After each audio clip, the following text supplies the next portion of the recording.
Vamos en esta mañana a iniciar nuestra conferencia acerca de Irak, Siria y el anticristo.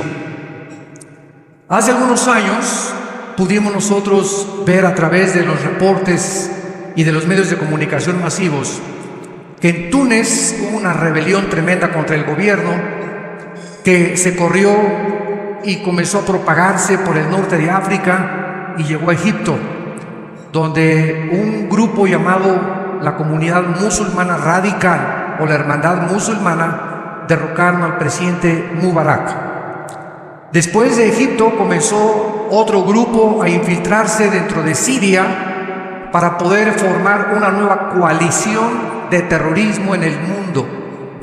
Y este grupo hasta este momento se llama ISIS, que significa o se tradujo el Estado Islámico.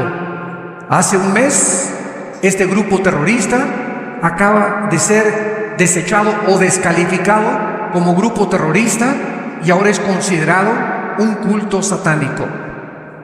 O sea, ya no lo consideran un grupo terrorista común y corriente como Hezbollah o como Hamas, sino que ahora se considera un culto, porque es un culto, ¿verdad?, dedicado a Satanás, a combatir el cristianismo, el judaísmo y los principios establecidos en la Biblia. Es interesante que no ataca ninguna otra religión más que precisamente el cristianismo. Después de que vino esta revolución ahí en... Muchas gracias.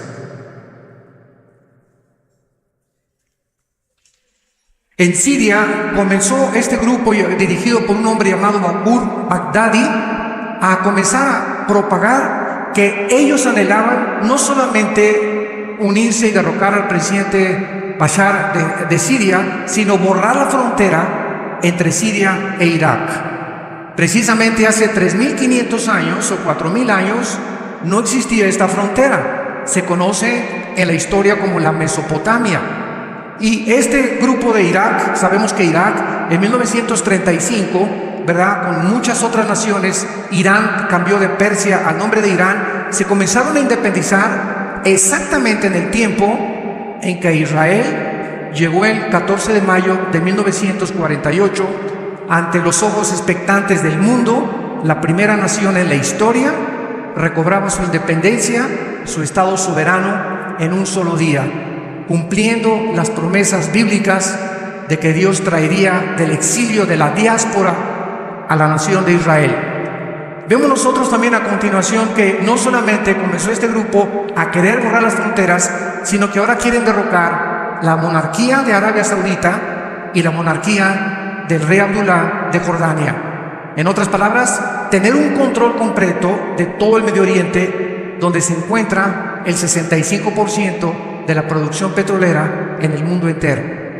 Este grupo ISIS, que está ahorita siendo contraatacado, gracias a Dios que el presidente Obama reaccionó finalmente, y con Francia, Inglaterra, Holanda y algunas otras naciones están tratando, hasta Australia está mandando ya soldados al Medio Oriente, están tratando de detener el avance de este grupo hacia Bagdad, que es precisamente la ciudad donde se encuentra la mayor parte del petróleo.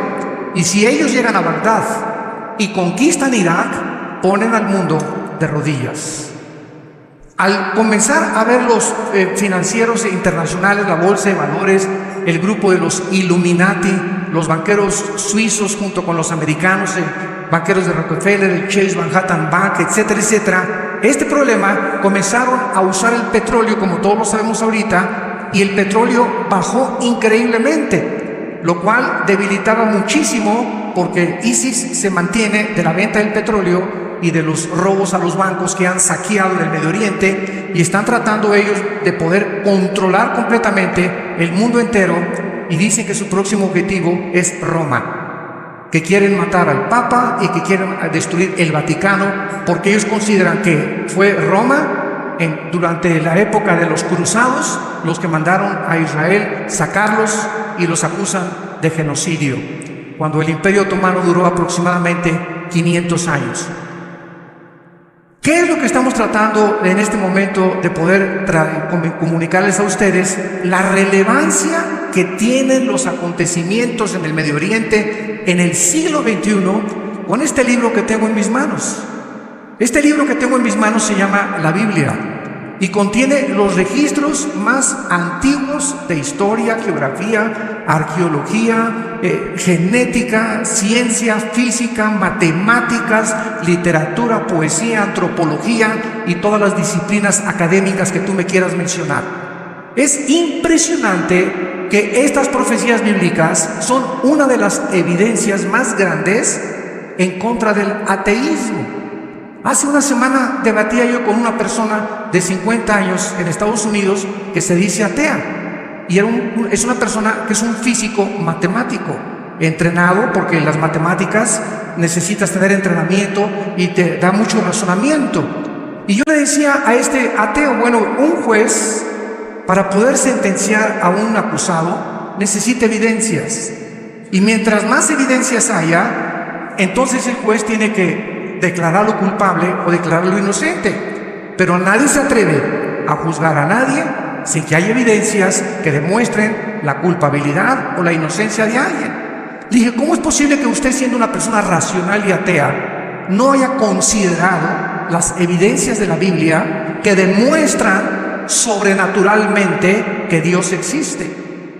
Porque nadie más que Dios pudo haber puesto esto en el orden en que se encuentran. Ni el registro que tenemos de la ciencia es más moderna que el periódico Mañana en la Mañana, y sin usar evidencias usted declara, no hay Dios.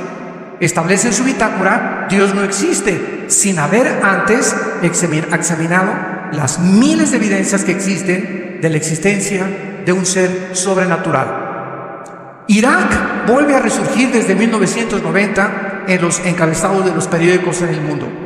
Cuando la guerra del Golfo Pérsico, cuando 29 naciones se unen a una coalición para sacar a Saddam Hussein e impedir que él pueda apoderarse de la nación de Kuwait.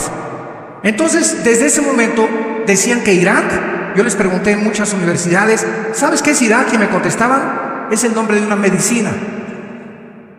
Es increíble, en Estados Unidos, en España, en muchos países latinoamericanos, Irak era algo como desconocido, una nación desconocida, y comienza a recobrar renombre a partir del finales del siglo XX. Esto es interesante porque la Biblia dice, como lo vamos a ver a continuación, que la civilización va a terminar ahí, en esa zona geográfica del Medio Oriente que se conocía como la Mesopotamia.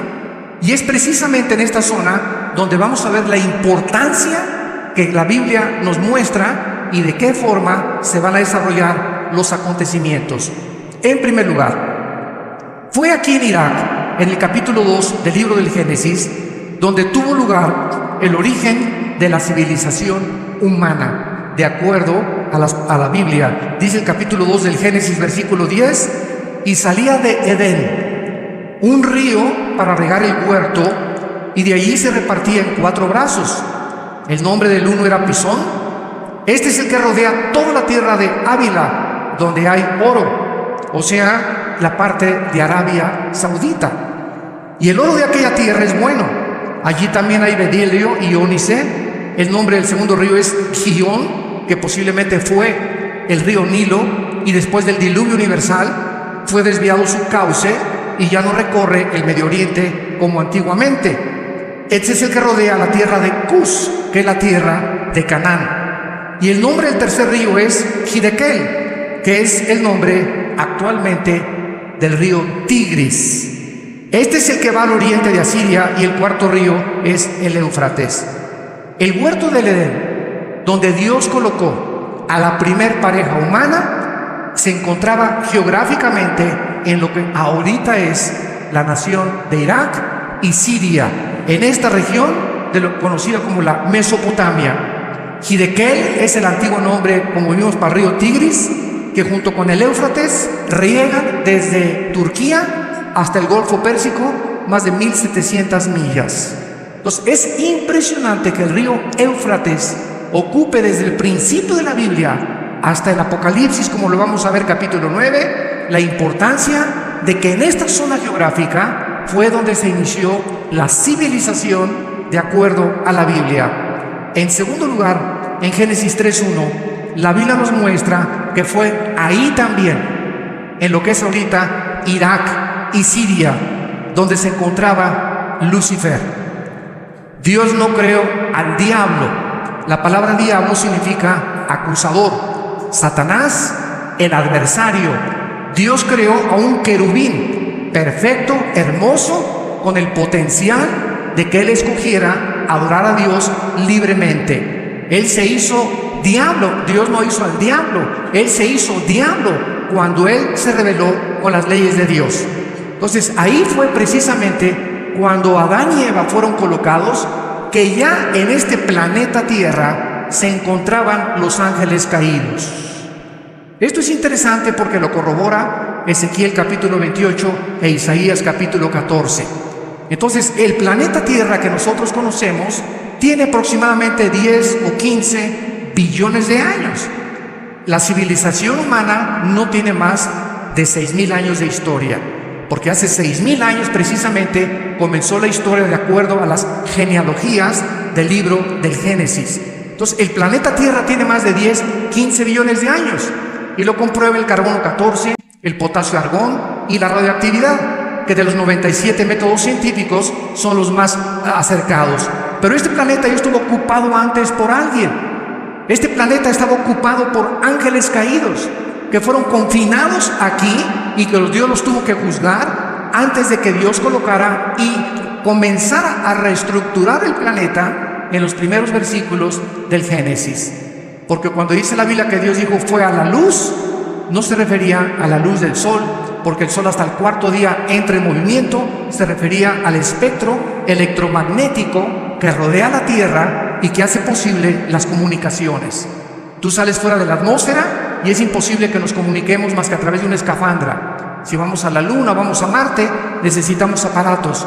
La voz no viaja, las ondas del sonido no viajan fuera de la atmósfera, porque el espectro electromagnético es precisamente lo que Dios diseñó para que de la atmósfera hacia abajo pudiéramos nosotros comunicarnos. Vemos nosotros también en Job capítulo 38 que la Biblia corrobora esta versión acerca de que los ángeles ocupaban este planeta y ellos ya existían antes que nosotros.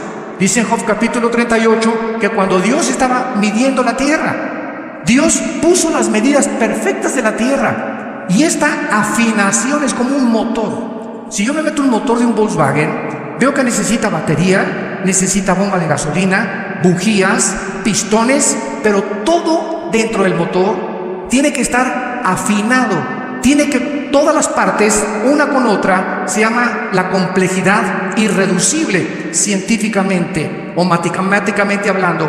Tiene que formar una parte común para que funcione el motor. Un solo alambrito de la batería desconectado impide que el motor pueda caminar en tu vehículo. Entonces, el universo que nosotros vemos es un universo afinado. La distancia de la Tierra al Sol es perfecta. El movimiento en 24 horas del planeta es perfecto. El movimiento de traslación alrededor del Sol es perfecto. Todos estos detalles que nos hablan de un afinamiento hizo posible la vida del ser humano. El oxígeno que nosotros respiramos, que tiene casi nitrógeno en su mayor parte con muy pequeños gases y oxígeno, está exactamente balanceado para que cuando tú hagas y respires, es exactamente los gases que necesitan tus pulmones para poder sobrevivir, y también el cerebro y la sangre. Todo esto no pudo haber sido hecho por un accidente, señores ateos, por el amor de Dios. San José, la Virgen y el burrito que los acompaña. Entonces, es imposible llegar a una complejidad como la que nosotros observamos y concluir con estas cosas. Fue un accidente, una selección natural. Los dinosaurios se convirtieron en hipopótamos, los hipopótamos en jirafas, los peces se convirtieron en culebras, los reptiles se convirtieron después en changos, y después finalmente aparecimos nosotros por otro accidente. Los sexos aparecieron por accidente. El sexo masculino apareció por accidente, y por un accidente una mujer con órganos reproductivos femeninos, y se juntan los dos y nace un tercer accidente. Vemos nosotros que es imposible, señoras y señores, racional, inteligente y filosóficamente, el ateísmo es insostenible. El 95% de los ateos que hemos debatido, y me encanta debatir porque es mi plato favorito el ateísmo, porque yo fui ateo y profesé el ateísmo y entiendo los niveles que el ateísmo usa y la plataforma que usa, que es el materialismo, el ateísmo y el comunismo principalmente, son insostenibles, no se pueden sostener filosóficamente. ¿Por qué? Porque el 95% de los ateos no es cierto que les falte evidencias. El problema es moral. No les conviene creer. Y si tú le pones a un ciego aquí una vela y él no quiere verla, el problema no es la luz, sino la voluntad que va en contra de la verdad y de la revelación. Porque las cosas de Dios se conocen, pero ellos detienen con injusticia la verdad, aferrados a traumas de problemas, amargados contra Dios, y están enojados siempre con alguien que no existe. Esto es lo más paradójico, ¿verdad? Un ateo es una persona que está enojada con alguien que no existe. Y ven y tiran como a José Stalin antes de morir en Rusia. Levantaba el puño y le decía, vas a ver Dios. Y su hija le preguntó, pero si Dios no existe, papá. Vemos en tercer lugar que también fue ahí en Irak y en Siria donde tuvo lugar la rebelión humana en contra de Dios. Y vio la mujer, Génesis 3, versículos 6 y 7, que el árbol era bueno para comer y que era agradable a los ojos, el árbol de la sabiduría, del bien y del mal, o del conocimiento del bien y del mal. Y tomó de su fruto y comió, y dio también a su marido, el cual también, así como ella, comió. Entonces fueron abiertos los ojos de ambos, y conocieron que estaban desnudos, y cosieron hojas de higuera, y se hicieron delantales. Damas y caballeros, cuando Dios creó al ser humano, no nos creó como robots. Decía Agustín de Hipona, uno de los grandes teólogos de los primeros del siglo III y IV de la era cristiana, que había tres opciones para Dios. Una, Dios pudo haber dicho, no creo nada. Él podía vivir perfectamente bien con el Padre, el Hijo, el Espíritu Santo, porque la deidad es perfecta, la Trinidad es perfecta, y no necesita la Trinidad absolutamente ni depender de nadie, ni necesita de nadie, porque es Dios. En segundo lugar, Dios pudo haber creado un mundo donde no hubiera maldad, donde nunca hubiera habido pecado, crear criaturas que jamás hubieran pecado, ni hubiéramos visto la maldad que conocemos. Y en tercer lugar, Dios tuvo la opción de crear un mundo, un universo, donde las criaturas escogieran libremente, porque escuchen esto, si no hay dos caminos, no hay libertad. Esto lo vemos políticamente en muchas naciones, actualmente en Sudamérica. Vamos a votar y hay un solo candidato. O sea, y si no votas por él, de todas maneras él va a ganar. Bueno, esto no es democracia, ¿verdad? Esto no es libertad. Si hay libertad, tiene que haber dos. Alguien más que tú tengas la opción de decir este o este. Entonces Dios creó el camino del bien y el camino del mal. Y que hubiéramos nosotros escogido qué es lo que nosotros queremos escoger para hacernos agentes morales responsables. De otra manera, si escogemos la opción número 2, hubiéramos sido robots. Nos hubiera Dios programado y dado cuerda, ámame, ámame, ámame, y jamás hubiera habido la capacidad de poder diferenciar entre el enojo y la virtud, entre el amor y entre el odio, entre las pasiones desordenadas y el autocontrol.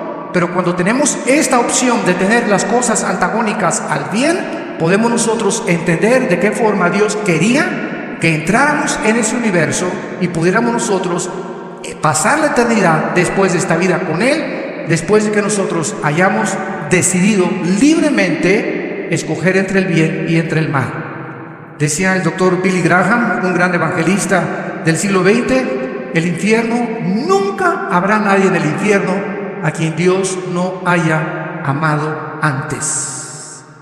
Dios nunca condenará a nadie sin antes esa persona haberse sabida que fue amada por Dios. Entonces todos nosotros tenemos la oportunidad de que podamos escoger entre el bien y entre el mal. El hombre determinó lo que es bueno y lo que es malo. ¿Qué era el árbol entre la ciencia del conocimiento del bien y del mal? ¿Qué era? Bueno, dice Dios, el día que tú comes de ese fruto vas a morir. O sea, te vas a separar. La palabra muerte en la Biblia no significa cesar de existir, significa separación, nada más. Muerte es separación. Te vas a separar de mí espiritualmente. En otras palabras, la Biblia es el único libro, damas y caballeros, que nos revela que somos un espíritu. Tenemos un alma y vivimos dentro de un cuerpo, que es el envase. Ni los psicólogos, ese fue el gran fracaso de Sigmund Freud, el padre del psicoanálisis a finales del siglo XIX, de querer concentrar el problema de la conducta humana, de la salud psíquica, y solamente en el alma. Él no supo que es el espíritu el centro principal, motor del elemento que forma el ser humano. Entonces Dios le dijo al hombre, ¿verdad? Eres espíritu, alma y cuerpo. El día que tú comas, el día que me desobedezcas, vas a morir. Te vas a separar espiritualmente de mí. Se va a romper el contacto con la energía. Vamos a perder la información que teníamos genéticamente de Dios. Y eso es exactamente lo que la experiencia humana nos muestra que le pasó al ser humano. Se desconectó de Dios. Perdimos la información original de Dios.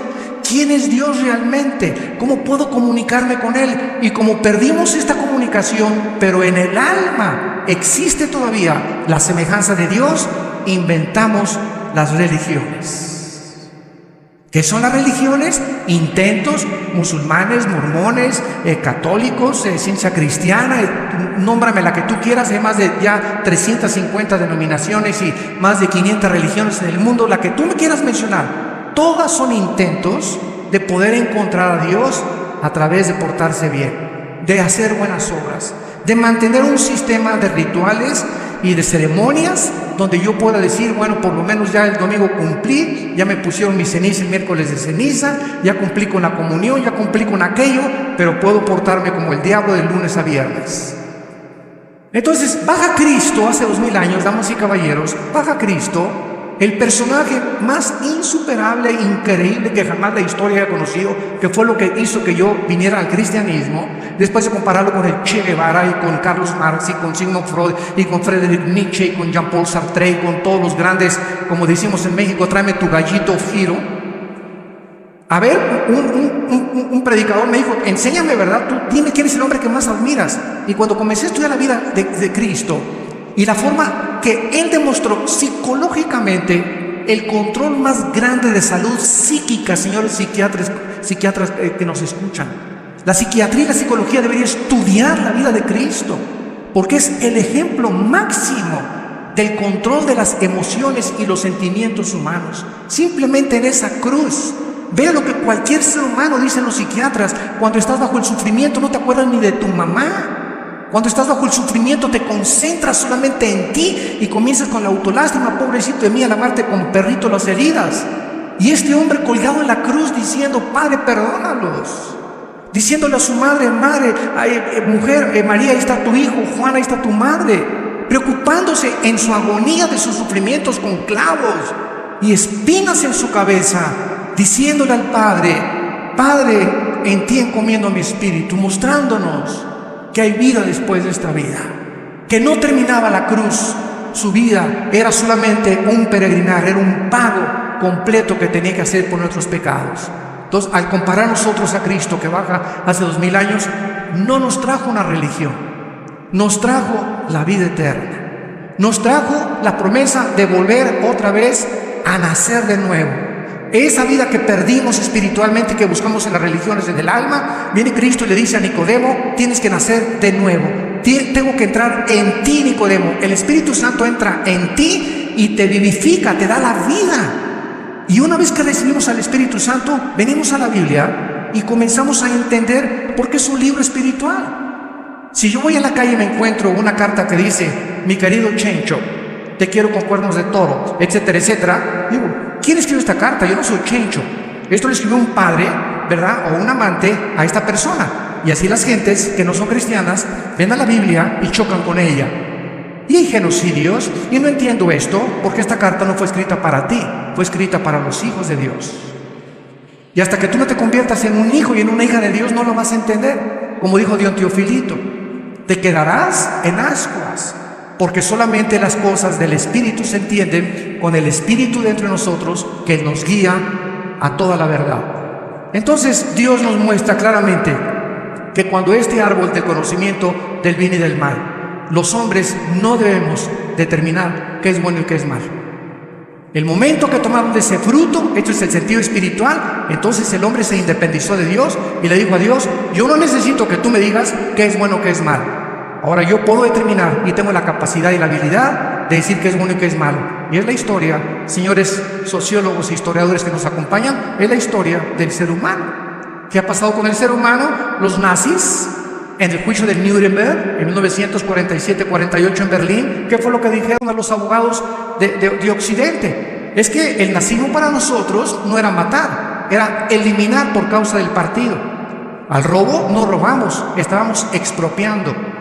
Y comenzaron a maquillar el pecado, el robo, el asesinato, para justificar que lo que estaban haciendo era bueno. Ahora, si hubiéramos sido nosotros los jueces en Nuremberg, ¿qué hubiéramos hecho? ¿Quién tiene la razón? ¿Los nazis o nosotros que los juzgamos? O ellos nos pueden juzgar a nosotros, porque no hay ningún derecho a nadie de que no se pueda apoderar del mundo. Vemos ahora los matrimonios gays. ¿Qué son los matrimonios gays? Dos hombres con hombres, dos mujeres casándose, y de acuerdo a esta filosofía no es malo. Sin embargo, venimos a la Biblia y Dios condena la homosexualidad y el lesbianismo. Como le dije a un grupo de gays hace algunos meses en Estados Unidos, les dije: vamos, siempre me dicen ellos, cierra la Biblia, vamos a cerrarla, vamos a seguir la ley de la lógica elemental. ¿Qué pasaría si el mundo entero hiciera lo que ustedes hacen? Se acabaría la sociedad. ¿Quién traería a los hijos al mundo? O sea, desde esta perspectiva ya es antinatural. Y cualquier nación que legalice o legisle los matrimonios gays está bajo el juicio de Dios. Porque están violando la ley inexorable de la genética. Hombre con mujer, mujer con hombre, y no romper este diseño establecido por Dios. Y estas naciones serán juzgadas por Dios, tarde o temprano, porque no somos independientes ni autónomos, ni podemos decidir entre el bien y entre el mal. Es Dios el que estableció el sexo, es el único que nos puede decir cómo puede utilizarse el sexo, es el única autoridad para decir cuál es el propósito del sexo, y no nosotros. Pero esta es la razón por la cual estamos como estamos. Sociedades donde se está legalizando los matrimonios gays, se está legalizando la marihuana. Ahora los científicos están diciendo es que, bueno, en el estado de Colorado ya se legalizó la marihuana, en 2, 3 estados de Estados Unidos, y ahora la pregunta es, ¿se puede manejar marihuana? El marihuanazo que te vas a dar. Entonces, ¿cómo podemos nosotros llegar a decir, verdad? Porque la moral no se puede legislar de esta manera. El Dios de la moral es Dios, el Dios de la Biblia. Y si no nos hubiera dejado un patrón, un parámetro para poder decidir nosotros qué es bueno, qué es malo, el mundo va a acabar como va a acabar. Precisamente porque le creyeron la mentira a Satanás. Podemos nosotros determinar qué es bueno y qué es malo. En cuarto lugar, fue aquí precisamente en Irak y en Siria donde se profetizó por primera vez la venida de nuestro Salvador Jesucristo. Dice Génesis 3, versículo 15: y Jehová dijo a la serpiente: pondré enemistad entre ti y la mujer, y entre tu simiente y la simiente suya. Esta te hiera en la cabeza, y tú le herirás en el calcañar. Damas y caballeros, señores genetistas y científicos y médicos que nos acompañan, esto fue escrito hace aproximadamente 3.500, 4.000 años. No fue hasta 1860 cuando Gregorio Mendel comenzó a descubrir las leyes de la herencia, hasta 1860. Y hasta 1954 el doctor Samuel Crick con otro colaborador comenzaron a investigar acerca del ADN, el ácido desoxirribonucleico. Y la Biblia hace 3.400 años ya estaba estableciendo las leyes de la genética. Y ya estaba hablando del esperma. La palabra que se usó aquí en Génesis 3:15, pondré enemistad entre tu simiente y la simiente suya, apúntala en el hebreo, es la palabra sera, con Z, que se tradujo en el Nuevo Testamento. Cuando se tradujo la Septuaginta del hebreo al griego, se tradujo esperma. En el Antiguo Testamento se tradujo descendencia o linaje o esperma también. Es muy interesante que Dios ha hecho una promesa. Iba a haber una enemistad, una guerra continua, es la palabra en el hebreo, enemistad, una guerra que es continua, es un odio que tienes hace 3 años o 4 años contra tu mamá, un odio que tienes hace 3 o 4 años contra tu papá o contra tu cuñado, o una persona que no has perdonado hace 3 o 4 años. Esto no es solamente pleito, es una enemistad que dura en tu corazón y te está infectando como tú no te imaginas. Porque lo que más infecta y afecta la salud psíquica del ser humano es el rencor. El rencor y la amargura. Por eso baja del cielo Dios y nos dice: perdonen para que vuestros pecados sean perdonados. Entonces, esta palabra, simiente, dice la Biblia, que la mujer iba a tener una simiente y Satanás otra. Pero cuando comenzaron los teólogos, hace como 2 siglos, a debatir, ¿cómo que la simiente, si la simiente no la tiene la mujer? La simiente la tenemos los hombres. Es el hombre el que trae la semilla. Somos los portadores de la semilla. La mujer es como el recipiente, la estación que recibe la señal en su matriz. Entonces, pero el varón es el que trae la semilla a través del cromosoma Y, que es el que determina el sexo masculino. Yo soy hombre, tú eres hombre porque el esperma de tu papá Y ovuló los 2X de tu mamá y naciste varón. Si el cromosoma X de tu papá hubiera ovulado los 2X de tu mamá, hubieras nacido mujer. Entonces vemos nosotros que dentro de la misma genética, que apenas estamos comenzando a ser arañados en ella, la Biblia establecía que Cristo vendría sobrenaturalmente al mundo. Esa semilla no la pondría José. Cuando el ángel se le apareció a María, Mateo 1, le dijo: José, hijo de David, José, no temas recibir a tu María, tu mujer, porque lo que en ella es engendrado del Espíritu Santo es. María se convulsionó, María estaba anonadada. Oye, le dice al ángel Gabriel: José y yo no somos ni a Cancún de luna de miel. Estamos desposados, estamos comprometidos. ¿Cómo me estás dando un embarazo? Imagínate, fue hace 2000 años. Y José, claro que al comenzar a verle la pancita crecer a María, iba a comenzar a preguntarse con quién se metió, con el lechero, ¿verdad? O se fue con el carpintero, ¿qué pasó? Entonces el ángel tenía que hablar con José y decirle: cuando comience a crecerle la pancita a María, José, ella no se metió con nadie, ella ha sido engendrada por el Espíritu Santo. La pregunta es ¿por qué? Y 2000 años después, la ciencia, que dice siempre, y la Biblia tenía la razón, nos da la respuesta. Si José, la semilla de José, el esperma de José, hubiera ovulado, hubiera fertilizado el óvulo de María, Cristo, nuestro Salvador, hubiera nacido en pecado. Porque la ley de la herencia espiritual es que transmitimos el pecado a través de la sangre. Antes de que se descubriera la circulación de la sangre, y antes de que se descubriera que el alma está en la sangre y que cuando viene la fertilización se transmite el alma. Dios no pone el alma, Dios pone el espíritu. Zacarías 14, 1. Pero el alma se transmite desde Adán hasta nuestros días. Romanos 5, 2. El pecado entró al mundo por un hombre y la muerte, escuchen la palabra que se usó hace 2000 años, y la muerte pasó. ¿Cómo que pasó? ¿Cómo que se transmite algo desde Adán de generación hasta el siglo XXI? ¿Cómo pudo ser eso? Hasta que se descubrieron las leyes de la herencia. ¡Qué increíble! La Biblia es más moderna que la ciencia de mañana en la mañana. Entonces comprendemos todas estas cosas con este mensaje que Dios les dio, que el Mesías nacería sobrenaturalmente y tendría que entrar al mundo sobrenaturalmente para que en la cruz nos pudiera perdonar. Porque si hubiera muerto un cardenal, o si hubiera muerto Abraham, o un papa en la cruz, no nos podía perdonar. ¿Por qué? Porque primero tendría que pagar por sus pecados, porque no hay nadie más que Cristo que haya nacido sin pecado, para después ofrecer el sacrificio por nosotros. Pero con una ofrenda, dice Hebreos 10, nos hizo perfectos por toda la eternidad. Y dijo Tetelestai: consumado es, satisfecho estoy, dijo el Padre, de tu sacrificio y de la cruz a nuestros días. Dios nos declara, siendo culpables, inocentes por su gracia y su misericordia.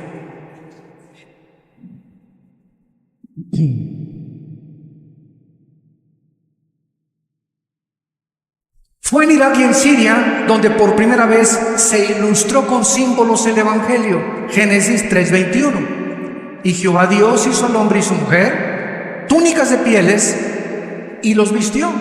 En otras palabras, cuando Adán y Eva se rebelaron contra Dios, ¿qué hicieron?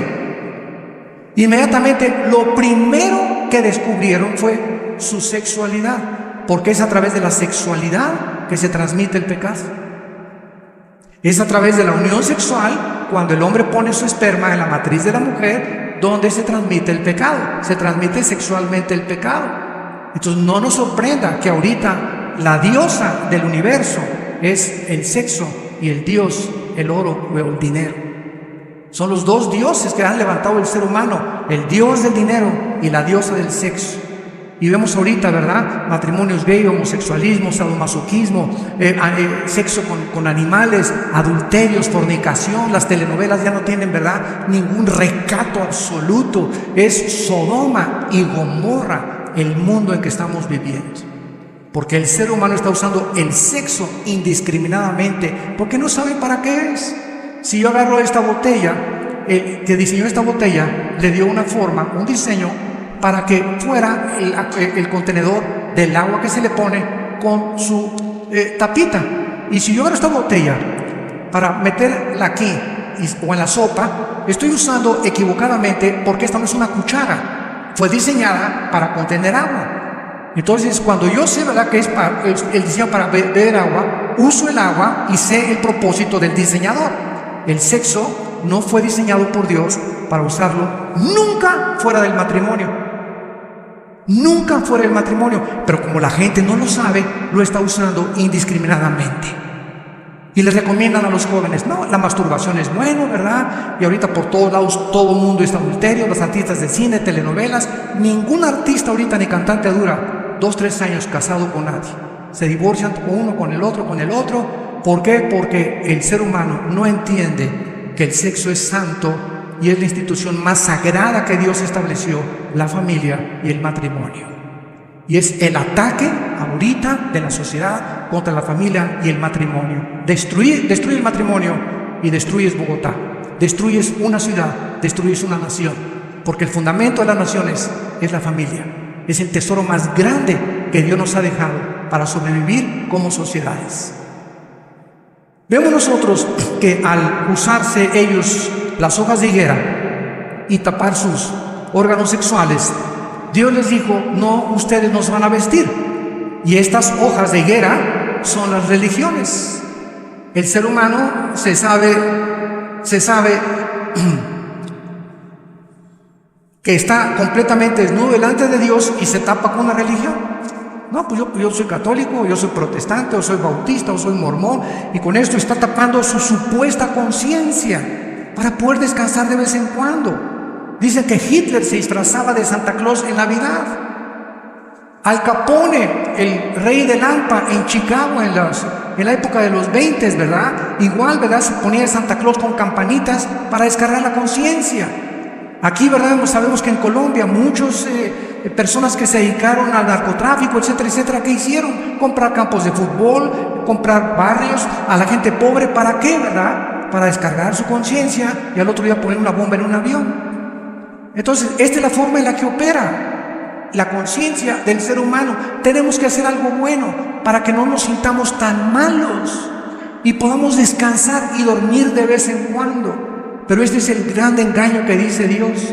Entonces Dios, al vestir ellos a Adán y Eva, nos estaba diciendo: Dios, yo soy el que los voy a vestir, yo los voy a cubrir con la sangre de mi hijo. Tiene que morir un animal inocente, porque Dios tuvo que matar un animal. Es el primer derramamiento de sangre para vestir a Adán y Eva con pieles. Entonces vemos que sin derramamiento de sangre, Hebreos 9:27, no hay remisión de pecados. No es más que la sangre de Cristo, escúchenme, no es más que la sangre de Cristo el antídoto y la medicina que la Biblia prescribe para el problema del ser humano. La sangre de Jesucristo. No es religión, no es rito, no es ceremonia, no son bautizos, no es nada. Es la sangre donde se encontraba la vida del Hijo de Dios. Lo que tú tienes que aceptar para poder ser transformado en una nueva criatura. Y vemos también, en penúltimo lugar, que fue en Irak, Génesis capítulo 11, donde se llevó a cabo la primer rebelión masiva o colectiva en contra de Dios. Un hombre llamado Nimrod, de origen sirio-iraquí, reunió a toda la gente para construir la famosa Torre de Babel. Veamos lo que se escondía detrás de esta construcción. Dice Génesis capítulo 11, versículo 4, y dijeron: vamos, edifiquémonos una ciudad y una torre cuya cúspide llegue al cielo, y hagámonos un nombre por si fuéramos esparcidos sobre la faz de la tierra. Vean ustedes la autonomía, la autoindependencia de un grupo colectivo hace 3.000, 4.000 años. Hagámonos un nombre.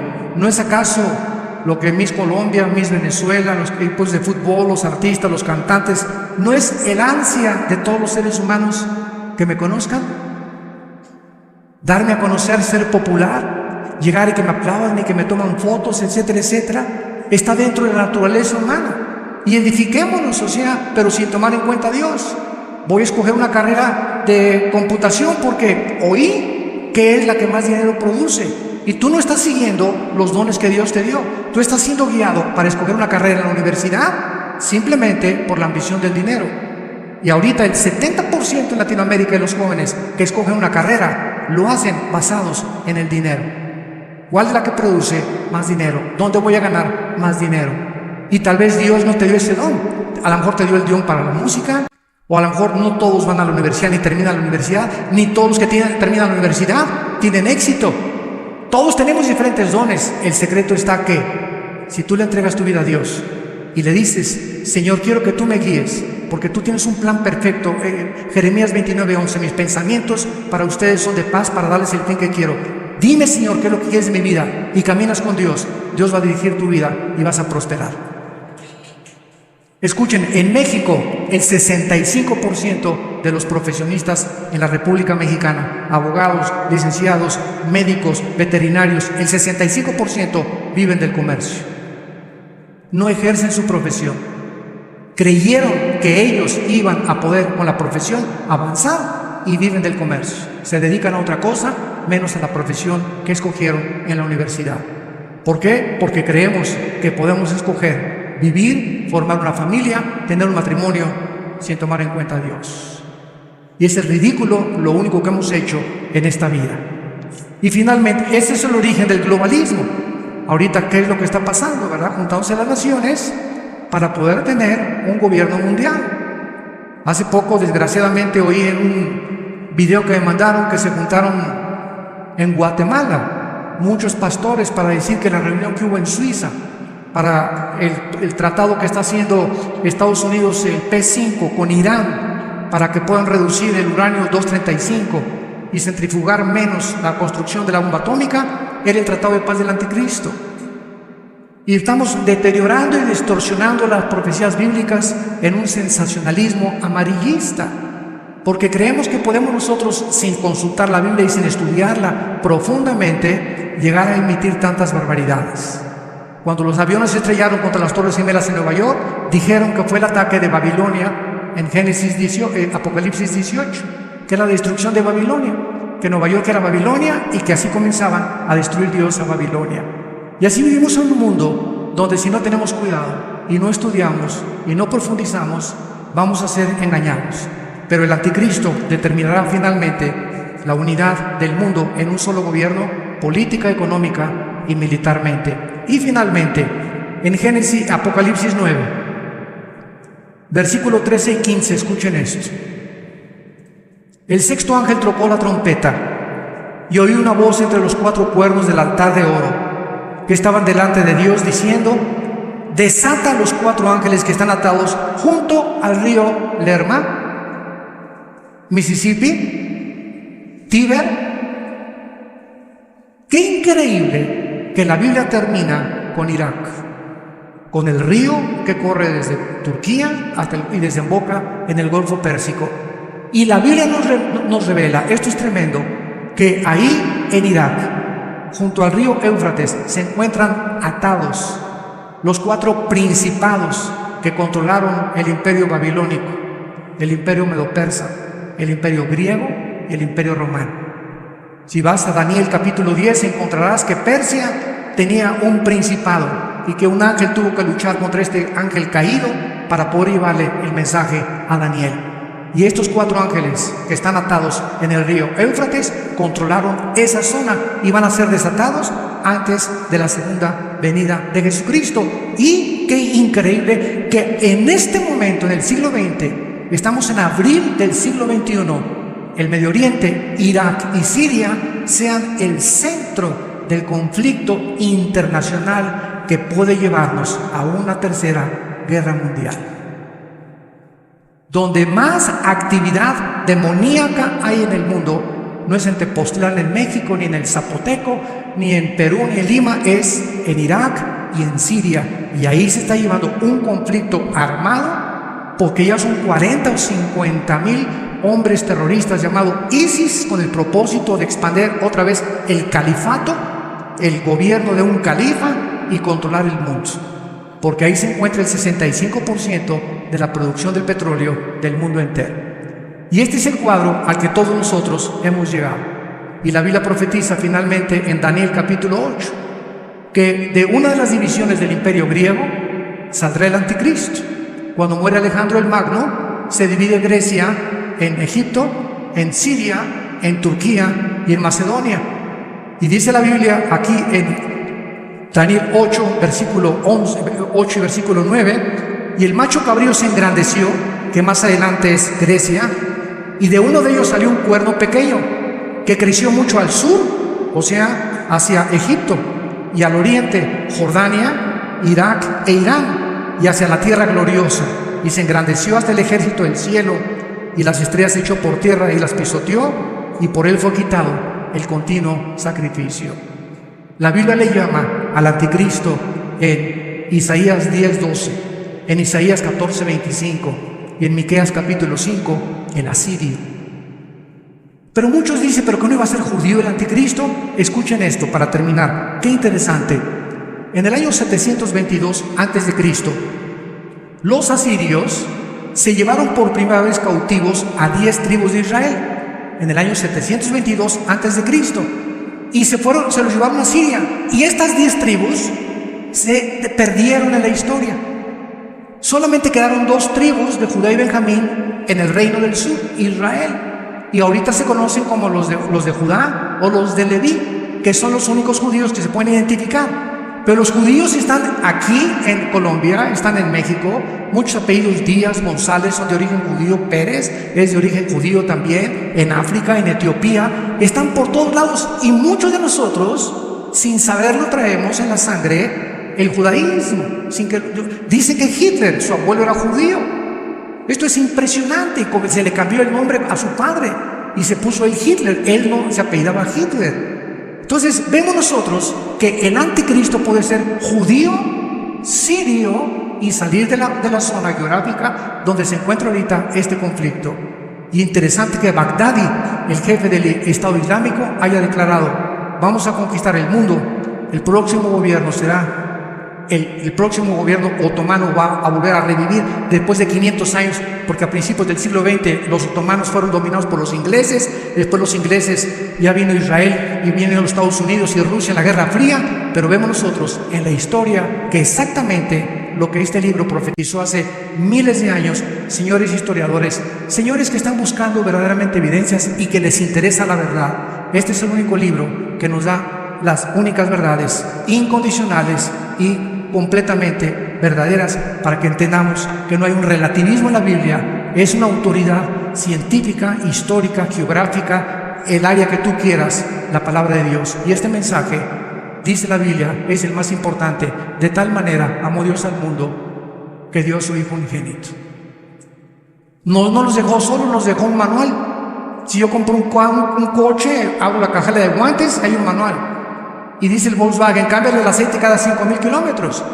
Pero llevo 10,000 y comienza el Volkswagen, pucha, y echar humo por todos lados. ¿Qué le está pasando? Está quemando aceite. ¿Por qué? Porque nunca has consultado el manual y lo llevas a la Chevrolet. Oye, espérame, los de la Chevrolet no tienen el diseño del Volkswagen, llévalo a la agencia Volkswagen. Ellos fueron los que fabricaron el carro y te van a decir cuál es el problema. Y así estamos nosotros en la vida. Pues tengo un problema en el matrimonio, vas con el psiquiatra. El psiquiatra no formó el matrimonio, ni el psicólogo, ni la doctora Corazón, ni Walter Mercado. Entonces tenemos que recurrir al manual. ¿Quién es el que hizo el matrimonio, la familia, el trabajo, el sexo?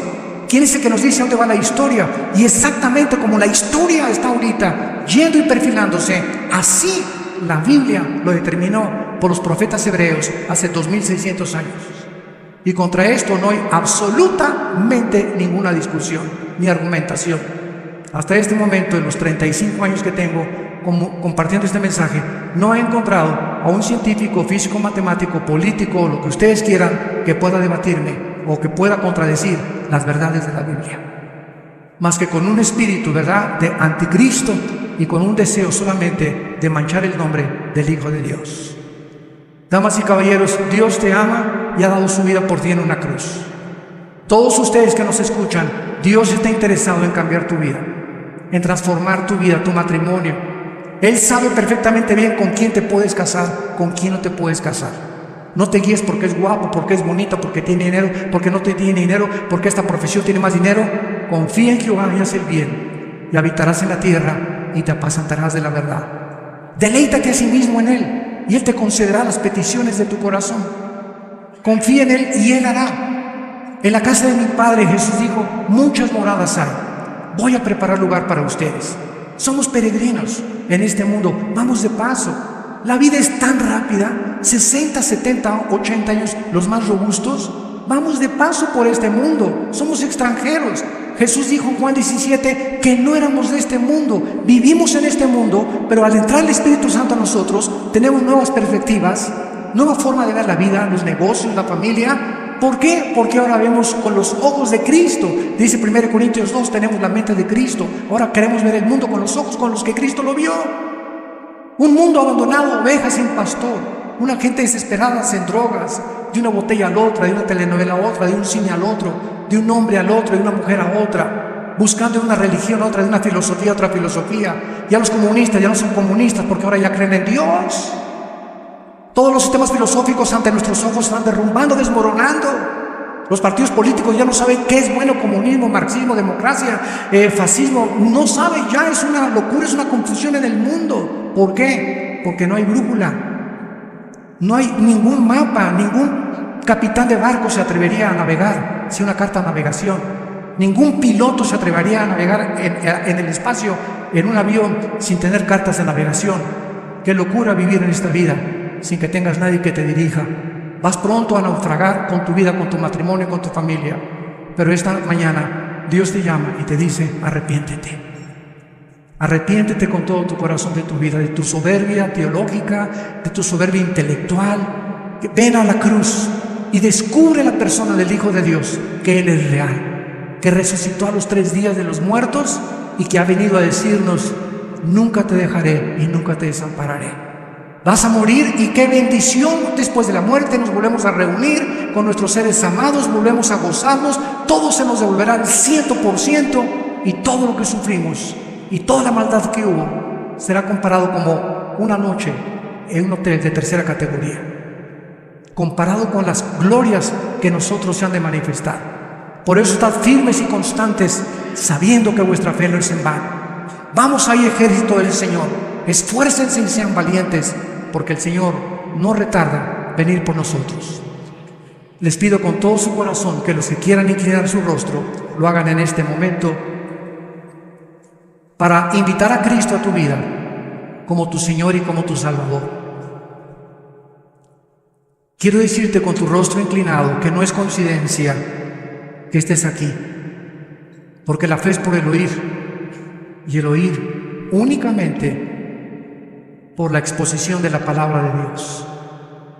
En esta mañana Dios te ha traído en el mare magnum de vida que vives para detenerte y reflexionar, tal vez por primera vez, hacia dónde vas.